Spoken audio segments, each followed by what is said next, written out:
Hello, and welcome to the Understanding Health Insurance series. This is part 3, Understanding Explanation of Benefits.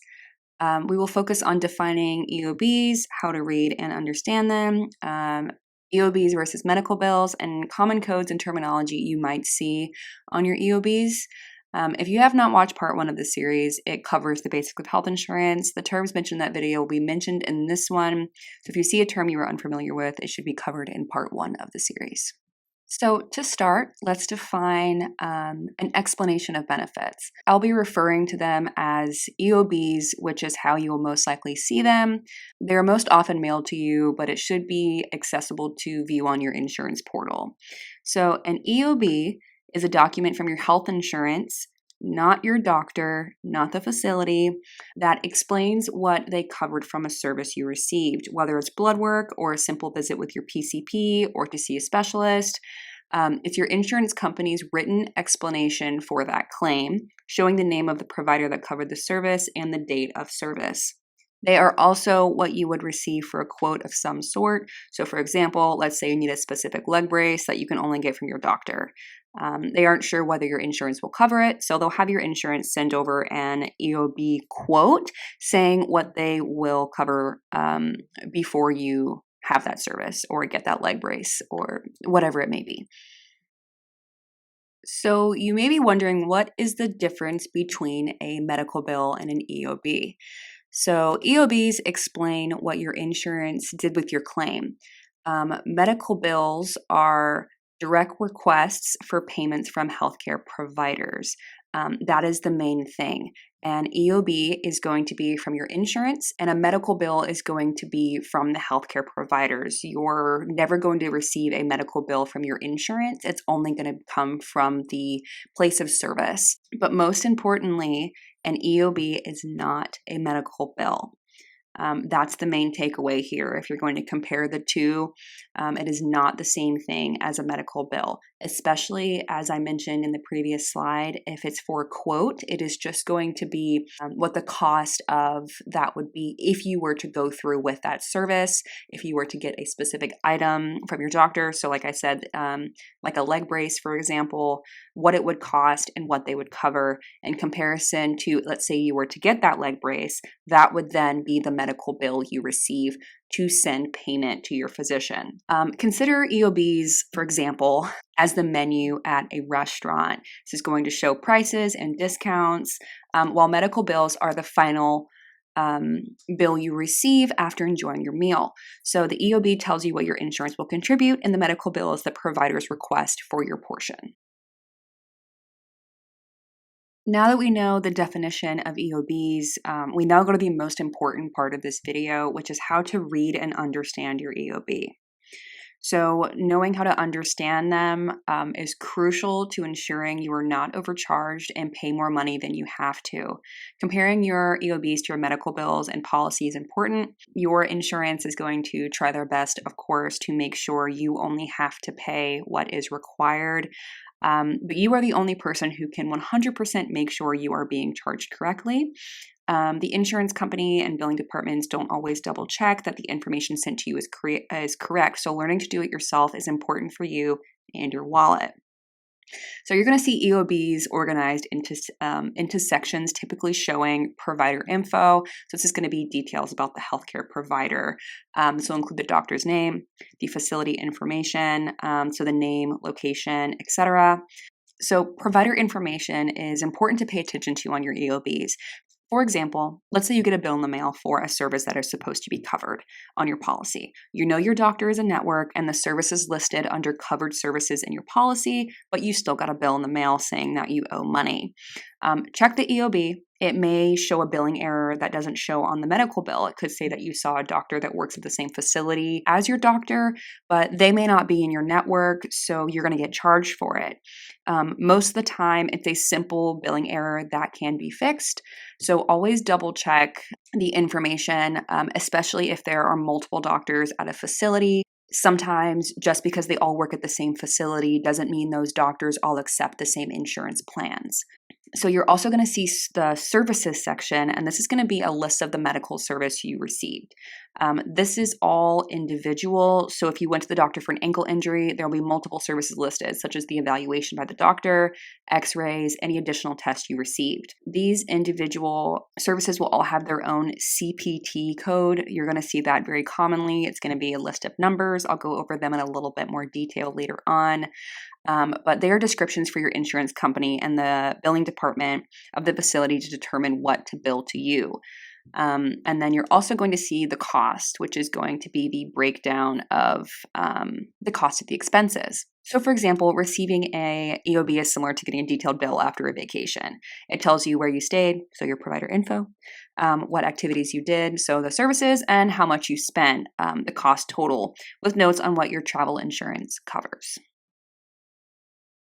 Next, I'll be showing 2 examples of EOBs that you may receive. So first, we're going to go over a more generic version and the multiple boxes here that are circled.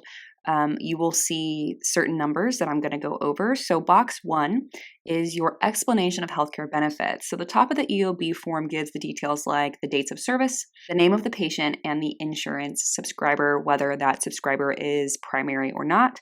You're going to see the claim number, which is specific to this particular EOB. You'll also see insurance plan identification, so the group number, patient ID, etc. And then, of course, the provider information, so the doctor's name, the facility's name, and information. You'll see up here in the top, underneath the title explanation of healthcare benefits, it says in bold capital letters, "This is not a bill." Remember, your EOB is not the same as a medical bill. So the grid section breaks down payment information. So if we look at box 2, this is the provider responsibility amount. So you're going to see how much the provider charged, which should match the amount on your medical bill. Any adjustments made per their agreement with your insurance. So when a provider takes your insurance, it's simply an agreement between your insurance and the provider or facility, and what your insurance is going to cover with that doctor. This will result in the allowed amount column, which is how much your insurance will cover of that specific service. Moving on to box 3, this is patient non-covered amount. And depending on your plan, some services aren't covered. Those charges would be indicated here. So as before, like I mentioned, you go to your primary care physician and let's say you get blood work. Some of the tests ordered under that blood work may not all be covered. So of course, always double check with your insurance to make sure all the tests that you're getting are covered. And then box 4 is going to be co-insurance amount. So here are the cost sharing aspects of your insurance. So for example, like before in part 1, 70-30, 80-20. So the deductible you have, the co-insurance percentage of your cost sharing with your insurance, or the co-payment amount you would have paid at the time of service is all going to be listed here. All of these are going to be your responsibility. And after those, the paid amount is what is paid for you by your insurance. Box 5 is the amount of money you owe. So the most important part of the EOB is the amount of money you owe. Of course, you want to know like how much money you're going to pay. But remember that this is not a bill. I'll say that over and over again regarding EOBs. EOBs are not a bill. When you get the bill from the provider, the amount charged should match this number. Always double check that your EOBs, your claims, they all match. And then box 6 is going to be your patient benefit summary. So in the summary section, you'll see additional notes about how your claim was processed. And depending on what the service was, any issues with claims or coverage, you may see more details. You may see something as just a simple update on the deductible and out-of-pocket max. So this example is going to be more of what you would see if you were to receive a EOB. Now, this one is specifically for dental insurance, but dental insurance processes are the same as health insurance. There's just a few different aspects, just codes that are specific to dental insurance. So as the same before, we're going to go over box 1. This is going to show the specifics to you and the claim, the insurance information, and your specific insurance subscriber information. And then box 2 shows the date of service. Make sure this is accurate. Make sure that there's not any extra dates listed. Box 3, it's going to be your procedure codes. These codes are basically the communicating language between billing departments and insurance companies. So box 4, this is going to include the submitted amount. This is the amount that for example, the dentist sent to your insurance company for the specific procedure. So then you see the approved amount. In the previous example, it was the allowed amount. It's all the same thing. This is the amount that the insurance company paid for. And then you see the contract allowed amount. This is only going to be on employer-provided insurance, EPOs. I haven't mentioned these because they're not as common. You're most likely going to have HMOs and PPOs. But if there's a contract between the insurance company and a specific provider, that's where this is going to be. It's not on every explanation of benefits, but it does mean the amount of money your employer and insurance have agreed upon for a specific procedure. And then you have box 5. As before, these are parts that are about your financial contribution to the service you received. So the deductible or your out-of-pocket maximum, the coinsurance percentage. Here it's written as copay percentage, but it basically means the coinsurance and is not the same thing as the copay amount you paid at the time of service. This specific column represents the percentage your insurance is paying. Notice how it is a different percentage amount per procedure line. So the 100% coverage would be specific to procedures that are under your preventive services. In dental insurance, it's most likely going to be a standard dental cleaning that they consider as preventive or completely necessary to cover. And then you have box 6. This includes patient payment and the insurance payment. So we're looking at Delta Dental example here. So Delta Dental's payment. So the amount that you pay and the amount the insurance pays based on your coinsurance. And then lastly, box 7, this is something you may see, but a reference code indicates any limitations on coverage. If you look down at the bottom, you'll see reference code. And specifically with dental insurance, you're going to have a maximum amount that you can receive for cleanings. For example, most of the time you only get 2 per year. So as you can see, there's a contractual frequency. Lastly, let's spend some time going over the CPT codes that I've mentioned a few times. So CPT codes stand for Current Procedural Terminology, which is the language used by both doctors and facilities and then the insurance companies to make sure everybody is on the same page. It streamlines any reporting, increases accuracy and efficiency, and just make sure that there is not as much room for error.